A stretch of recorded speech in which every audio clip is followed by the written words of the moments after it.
شامل کرتے ہیں سیالکوٹ سے ہمارے بیورو چیف بابر بیگ کی رپورٹ کے مطابق سیاسی سماجی شخصیت چودھری صدیق کاکا گجر صاحب امیدوار برائے چیئرمین کی عمرے چک کرکٹ ٹورنامنٹ کے فائنل میچ میں شرکت۔ چودھری صدیق کاکا گجر صاحب کی طرف سے جیتنے والی ٹیم چڈالی 11 کو 8,000 روپے نقد انعام دیا گیا۔ اس کے علاوہ بیسٹ بولر، بیٹسمین اور امپائر کو بھی نقد انعام دیا گیا۔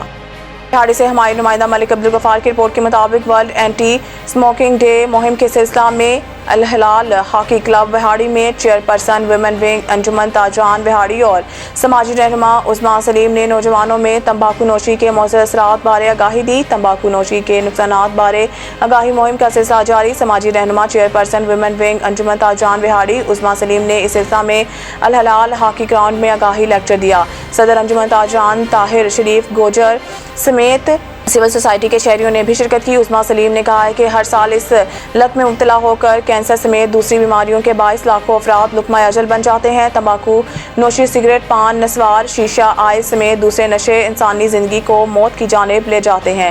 ہمیں اپنے آپ کو اور اپنے آنے والی نسل کو اس سے محفوظ رکھنے کے لیے لوگوں میں شعور اجاگر کرنا ہوگا۔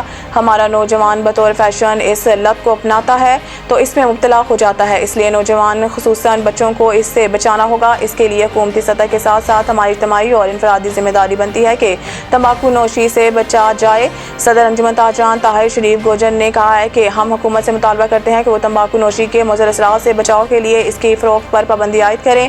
ہماری نوجوان نسل بری طرح اس سے متاثر ہو رہی ہے۔ آج ان کھلاڑیوں کو آگاہی لیکچر دینے کا مقصد بھی یہی ہے کہ ہم ان نوجوانوں کو باور کرائیں کہ کیسے انہوں نے تمباکو نوشی سے بچنا ہے۔ اس موقع پر کھلاڑیوں اور شہریوں نے ہاتھوں میں پلے کارڈ اٹھا رکھے تھے۔ انہوں نے تمباکو نوشی کے استعمال کے خلاف نعرے بازی کی اور حکومت سے اس پر پابندی کا مطالبہ بھی کیا۔